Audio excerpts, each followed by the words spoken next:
Roger had never felt so alone in his life. Yes, he celebrated Christmas with his family, but he was alone. His parents had each other. His 3 siblings had their spouses and children. But for the first time in 12 years, Roger was alone. He had divorced his wife of 11 years just 2 months earlier, and now, during a season that was always about family, he was alone. God bless his mother, his 2 sisters, and his brother. They tried their best to make Roger feel loved and included. Everyone in the house knew except his father. Emotionalism wasn't his thing. He tried to remain nonchalant, clapping Roger on the shoulder as his only show of emotion. Roger knew it was his best version of fatherly love. It was just as effective as what the rest of the family was trying to do. You really can be alone in a crowd, Roger thought to himself. The family opened many presents under the Christmas tree. Everyone oohed and ahed, laughed and teased each other as only a family can do. Roger tried his best to pretend to enjoy it. He didn't want to spoil it for anyone, especially his 7 nieces and nephews. Christmas is especially for children. Uncle Roger wasn't going to be part of the fun. Roger couldn't help but think about the one gift that wasn't under the tree, a 25-carat gold diamond necklace. It wasn't under the tree because it wasn't going to be given. About a month after Christmas in January, he received a large sum of money for the necklace. It was for his then-wife Tracy, who was the love of his life in January. It wasn't until February that he found out she had been cheating on him for 6 months and 2 weeks later hit her with divorce papers. At that point, he thought about turning the necklace back in for a full refund, but he just couldn't even dare to look at it. Roger loved this woman with all his heart, with all his soul, and was absolutely certain that they were together for the long haul. He guessed that there really are none so blind as those who can't see. Roger had noticed that the couple's sex life had slowed down about 6 months before, but he told himself that was because he and Tracy had been married for 10 years, and that was normal. What he hadn't noticed until further reflection was the secretive way she read her messages and never parted with her phone. He trusted her completely and never, ever thought she would betray his trust. Of course, even in his wildest dreams, Roger never expected someone outside of his family to pronounce his last name correctly. And when it happened, he just had to stop and talk to the person who had just done the impossible.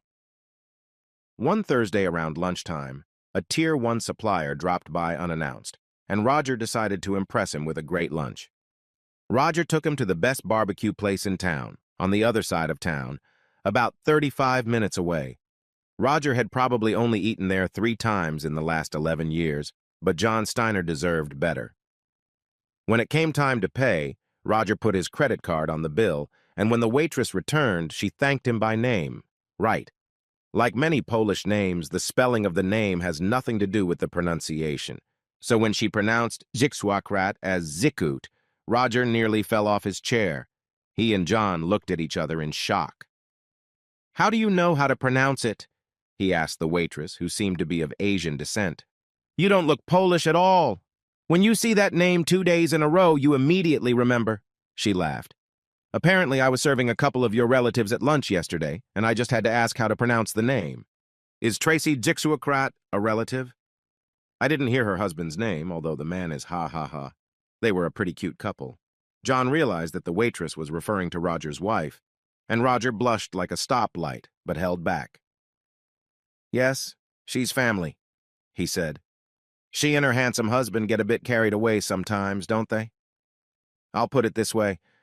Sometimes I felt like I was interrupting a couple of horny teenagers. I hope to look as good as this woman when I'm in my 30s.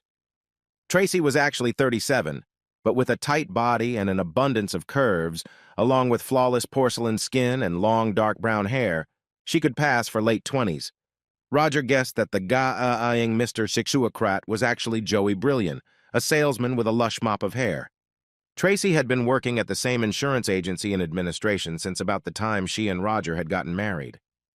Joey Brilliant had shown up at the office about a year ago, and Roger had heard from him almost every night after work for about 6 months.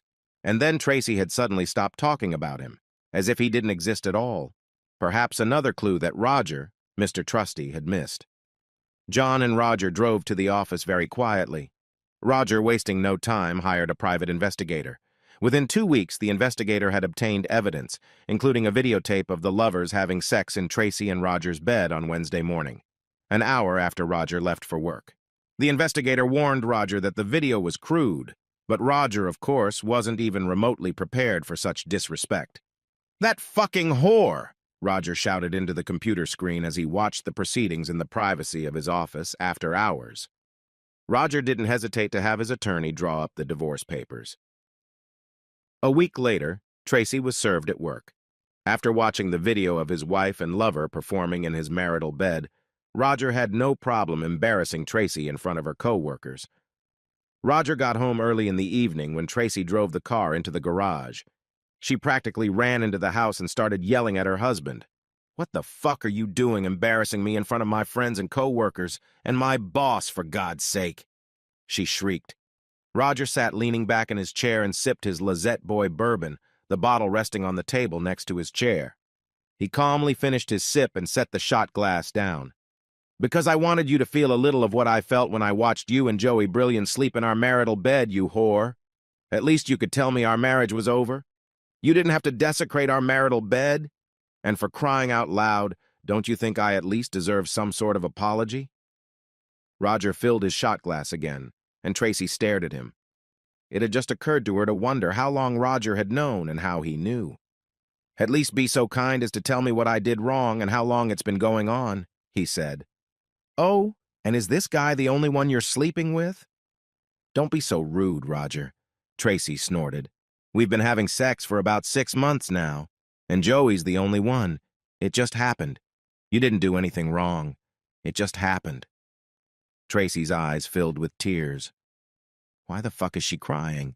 Roger thought to himself. She's the one who cheated, and I'm the one who got cheated. Tracy stared at her husband with her mouth open as he poured himself another drink and sipped it quietly. Somehow it never occurred to her that her husband would find out about her affair, and even if he did, how he would react. It suddenly occurred to her that she had been terribly cavalier in taking advantage of her husband's affection. Roger's family had been as devastated as he himself had been when they learned of Tracy's betrayal. After all, they had been married for 11 years and almost seemed like the perfect couple. The only thing missing from that perfect marriage was children. Although the couple decided to have 2 children when they were first planning their lives, Tracy kept putting off starting a family until one day Roger asked her if she was breaking their agreement. Tracy tearfully admitted that she was, and no amount of arguing from Roger could make her change her mind. It was a tense few months for the couple, until Roger finally told Tracy that he would let her do things her way. Mary Hewson looked sadly at her husband. Last Christmas, with its warmth and cheer, seemed so far away, she thought. This Christmas, with the recent divorce of oldest daughter Tracy, seemed almost ghostly. Yes, the house was full of their second daughter's family of 6, but Tracy, without Roger, seemed to be walking around in a bad dream. Plus, Roger was always the soul of the party when families got together. Although he and Tracy had no children, he loved his 4 nieces and nephews and was always supportive. For their part, Mary and George Hewson simply adored their former son-in-law, and Tracy's feeble attempts to explain why their marriage had broken up never seemed adequate enough. Roger told his relatives that the decision to divorce belonged to Tracy, and he would not discuss it any further. Tracy felt the tension of the whole family as they spent the few days before and after Christmas together. She thought that being with the family would help her overcome the malaise she felt inside. But it turned out that being around the family had the opposite effect. Everyone seemed to be waiting for a better explanation as to why she and Roger had divorced. And it seemed her sister's children blamed her specifically for Uncle Roger not being around. The Hussons hadn't invited Joey to family Christmas, and Tracy didn't fight for his participation in the event. She would miss his lean, muscular body next to her in bed at night, but she wouldn't have to deal with the awkwardness of him being an outsider. Realizing that it had only been 2 months since the divorce was official, Joey hadn't been particularly resistant when Tracy told him she was going to her parents' house for the vacations without him. Tracy was stunned when she was served divorce papers at her place of employment one afternoon in late February. She had no idea that Roger knew about her affair. She had been so consumed with her personal life that she was terribly embarrassed when she was served, and she was pretty sure she caught Joey's smirk in the background. She drove home furious. But that anger was replaced by confusion when she ran into Roger. He was quiet and calm, and seemed more interested in his bourbon than arguing with her. Besides, she knew she really didn't have any good answers to his questions. He seemed to know a lot about the case, including the fact that he and Joey had a date right in the bedroom. When Roger mentioned that, she even thought it sounded tasteless. She told Roger the truth, that she didn't want it to happen. Virtually every woman in the office swooned when Joey joined the staff. His looks and charm quickly won over most of them. Tracy noted that the young man was very skilled at flirting and seemed to be very good at the seduction game.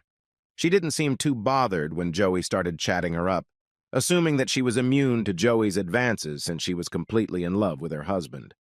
A casual lunch turned into a casual dinner, as Tracy told her husband several times that she had to work late. She admitted to herself that she enjoyed Joey's company, and the man was certainly handsome. At the fifth dinner, the couple ended up in a hotel room, and Tracy hesitated for only a minute before she found herself under Joey. Tracy knew this wouldn't be the only time for the two of them. Tracy was somewhat surprised that she wasn't overwhelmed with guilt as the two of them washed and dressed. Physically, she felt great and wasn't too worried about her husband. Completely satisfied with her young stud, Tracy refused to have sex with Roger. Joey's youthful enthusiasm, his overall strength and sexual stamina, combined with the illicit nature of what they were doing, kept Tracy hot and ready to go as long as the young man wanted. Then the two of them cuddled together, talking and laughing. It may not have been intentional, but the longer they were together, the closer Tracy became to Joey. Because Roger always trusted Tracy and gave her space, she didn't feel pressured in her relationship with Joey. The two were never publicly frank about their relationship and were always careful with their dating, except when they occasionally used Tracy's marital bed at Joey's request. The young man found it exceptionally arousing to engage with Tracy in her marital bed, and being assured that they would not be caught, Tracy had to admit that she found it arousing as well. Once Tracy got used to being serviced, she and Joey began to spend more time together, and not just sexually. She found peace and security in his strong arms, just as she had once found in Roger's arms. She was surprised at how easy it turned out to be to forget her husband. Joey Brillian missed Tracy when she went to her parents' house for Christmas. The couple began their romance more than a year ago and grew closer when Tracy's husband, Roger, filed for divorce in February. The divorce became official in October, and Joey and Tracy considered moving in together. They talked about having Joey accompany Tracy to her parents' house, but Tracy made the decision to go to her parents' house alone after her mother told her that her lover wasn't invited or welcome. That was actually fine with Joey because he wanted to spend some time partying with his friends, and that probably wouldn't happen with Tracy around. To be honest with himself, Joey hadn't planned on being with Tracy for that long, but she was a beautiful woman and a damn good fuck. When he'd first pursued her at work, he'd known she was married, but it had never bothered him before. He'd seduced a few married women. He just hadn't planned anything long-term. That plan changed when Tracy's apparently clueless husband stopped being clueless after about 6 months and filed for divorce. Joey couldn't believe that Roger had basically just abandoned his wife without putting up a fight. Joey had no way of knowing whether Roger was stupid or cowardly, and discussing the matter with Tracy didn't bring him any closer to an answer. The strippers were in full swing, and on the night before Christmas Eve, the party was good. Joey had left his friends around 1 o'clock in the morning, accompanied by a pretty blonde who had been drinking with Joey and his friends for hours. "That damn guy is so good-looking that women just can't get away from him," one of Joe's friends said to the other man. The men grinned. It had been almost 5 years since Roger had last seen Mary Hewson. He had always liked Mary and George. They had been very kind to him over the years and had nothing to do with what their daughter had done. Roger still sent birthday and Christmas cards. When Roger walked into the Italian restaurant, Mary was already seated at a table. Although she and George lived an hour south, she had asked Roger to meet her at one of his favorite restaurants near the apartment he had moved into after the divorce. At the thought of divorce, Mary's eyes moistened. Roger was a great guy, and even now she couldn't understand what Tracy had done. When Roger came to the table, they hugged. "It's been too long, Roger," Mary said. "George and I and the rest of the family have missed you. We love you, Roger, and nothing Tracy has done will change that. And I love all of you guys." Roger replied. I'm sorry to be so distant from you guys. We understand, son. It's okay. But I have a selfish reason for wanting to see you. Remember Tracy's cousin Bunny, the youngest of her wedding friends, who went into the Air Force shortly after the wedding? Well, she went back to civilian life and just got a job with an aerospace firm in your town. I was hoping you could show her around the city, introduce her to the right people, and just point her in the right direction. Honestly, I'm not asking for anything more than that. Roger smiled crookedly at his former mother-in-law. She feigned surprise. It was a request for either you or my daughter, and right now neither George nor I take much pleasure in seeing Tracy lead her own life, let alone help someone start a new one. Roger nodded in agreement. Enough said, he thought. A few days later, Roger called Bunny and invited her to lunch at the same restaurant where he had met Mary. He really didn't know what to look for because the last time he'd seen Bunny, she was a thin, blonde-haired, freckled 19-year-old girl getting ready to go into the Air Force. Now she was 36 years old. The only hint Mary had given him was that Bunny no longer had freckles and her hair had darkened. Roger waited attentively as the waiters escorted the three lone brown-haired women to other tables. The fourth brown-haired woman turned out to be Bunny. Roger was more than surprised. She was well built from top to bottom. Roger figured her time in the service had certainly enriched the woman physically, and her sparkling blue eyes would make her a favorite of single men all over town. Roger decided that the dinner had gone well.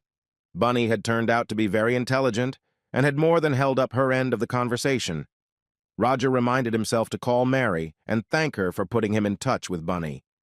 Roger enjoyed Bunny's company so much that he invited her over for a second lunch and then dinner and a concert. He definitely had Mary to thank. Tracy sat at a restaurant table waiting for her beau.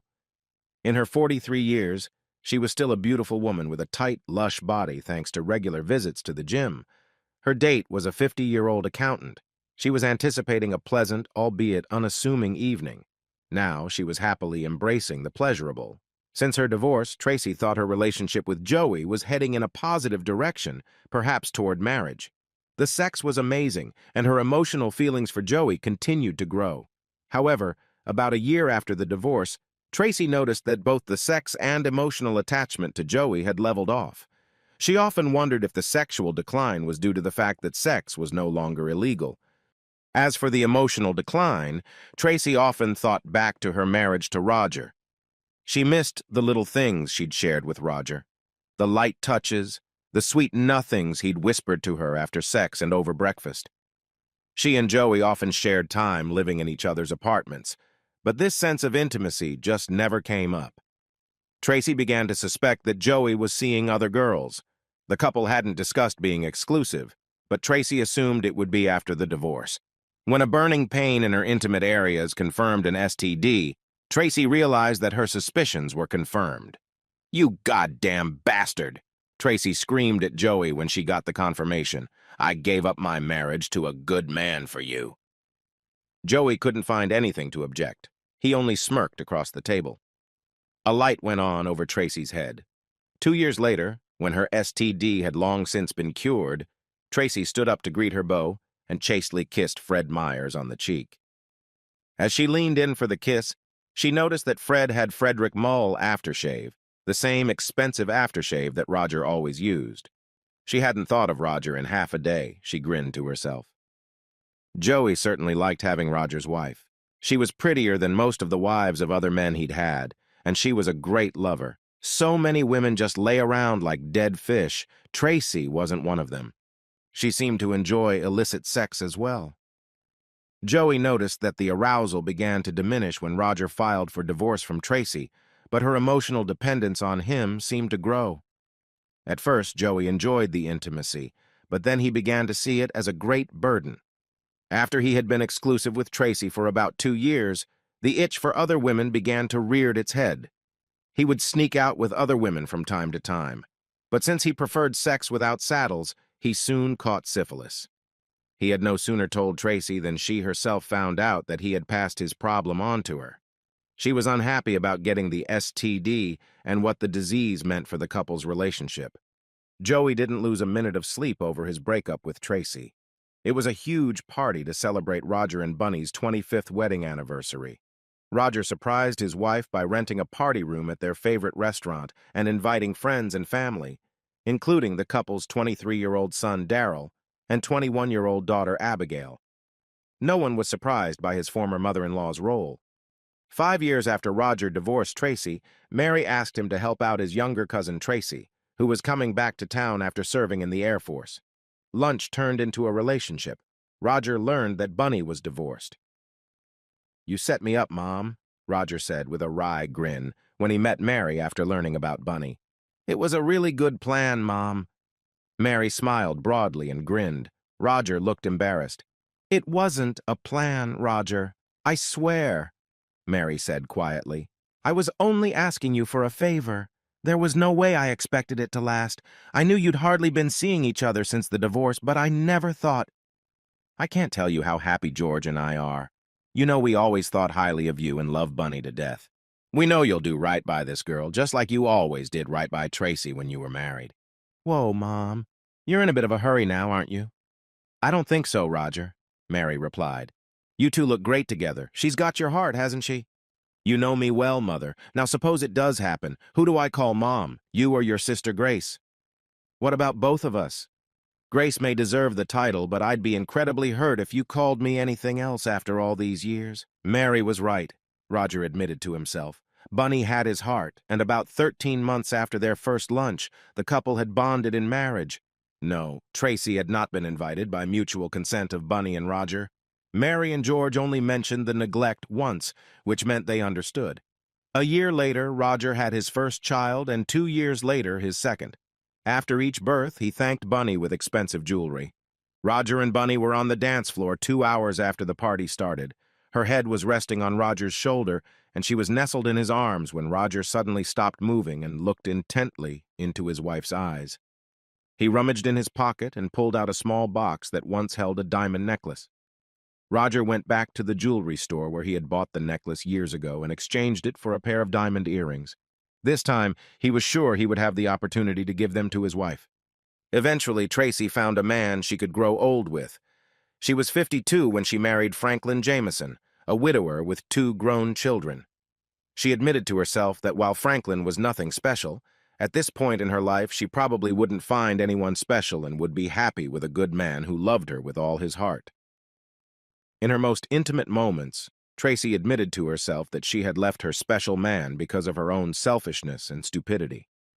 She fell in love with Joey's good looks, his youth, and her own lust, mistaking lust for love like a foolish schoolgirl. Even though she had 11 good years with Roger, he didn't give her any slack once he found out she was cheating. Who is she kidding? She thought to herself. She was too caught up in the intense feelings she was getting from illicit sex to realize what she was really risking. Her parents loved Roger like family and tried to get Tracy to see the truth about what she was doing.